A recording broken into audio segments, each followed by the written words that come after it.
উত্তরবঙ্গের বিখ্যাত একটি রেসিপি। আসসালামু আলাইকুম everyone, welcome back to my channel. আজকের পর্বে আমি আপনাদের সাথে শেয়ার করব উত্তরবঙ্গের বিখ্যাত ছোট আলুর ভর্তা। আশা করছি আজকের এই রেসিপিটি আপনাদের কাছে ভালো লাগবে। আমি প্রথমে একটি কড়াই নিয়েছি, কড়াইয়ে পরিমাণ মতো সরিষার তেল দিয়ে নিব। এখন আমি এর মধ্যে ছোট আলুগুলোকে দিয়ে দিব। আর ছোট আলুগুলোকে আমি আগে থেকে ধুয়ে ভালোভাবে করে পরিষ্কার করে নিয়েছি। এখন এগুলোকে ভেজে নিব।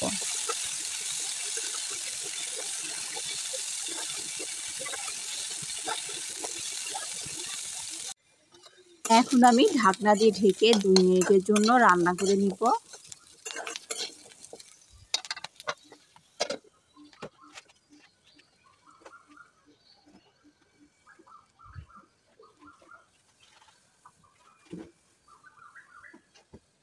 তো আমার 2 মিনিট হয়ে গিয়েছে, ঢাকনাটা আমি তুলে নিয়েছি। এখন আমি এর মধ্যে দিয়ে দিব সামান্য পরিমাণ লবণ। লবণটা দেওয়ার পর আবার আমি আলুগুলোকে ভালোভাবে করে নেড়েচেড়ে মিশিয়ে নিব। আর আলুগুলো দেখতেই পাচ্ছেন প্রায় ভাজা হয়ে গিয়েছে। আমি আর 2 মিনিটের মতো ভেজে চুলা থেকে নামিয়ে নিব।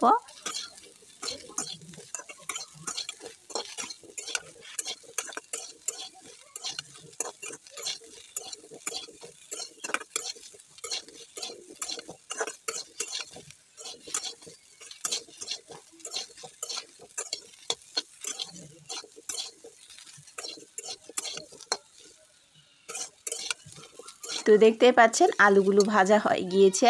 এখন আমি আলুগুলোকে তুলে ঠান্ডা করে নিব।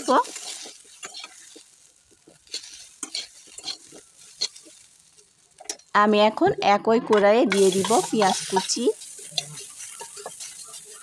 আর দিয়ে দিব শুকনা মরিচ, আর দিয়ে দিব সামান্য পরিমাণ তেল।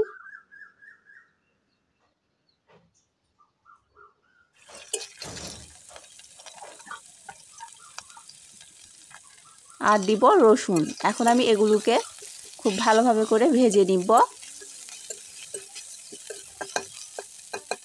তো আমার এগুলোকে ভেজে নেওয়া হয়ে গিয়েছে। এখন আমি আলুগুলোকে বেটে নিব পাটায়। আপনারা শিল পাটায় এই আলুগুলোকে বেটে নেবেন। এই ভর্তাটা মূলত পাটায় বেটেই করে নিতে হয়, তাহলে খেতে বেশি ভালো হয়।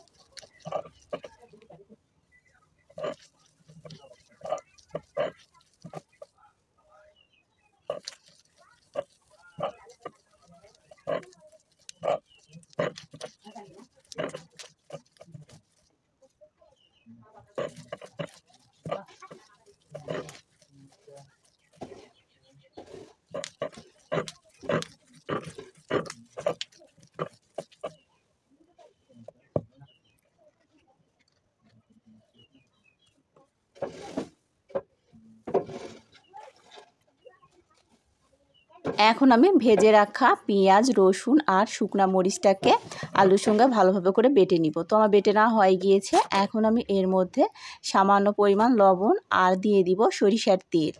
এখন সবগুলোকে ভালোভাবে করে হাত দিয়ে মেখে নিব।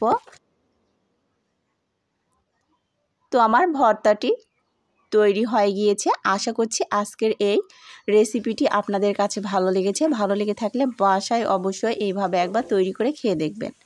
খেতে কিন্তু ভীষণ মজা। আজকের মতো এখানে বিদায় নিচ্ছি। আপনারা অনেক ভালো থাকবেন, সুস্থ থাকবেন। আল্লাহ হাফেজ।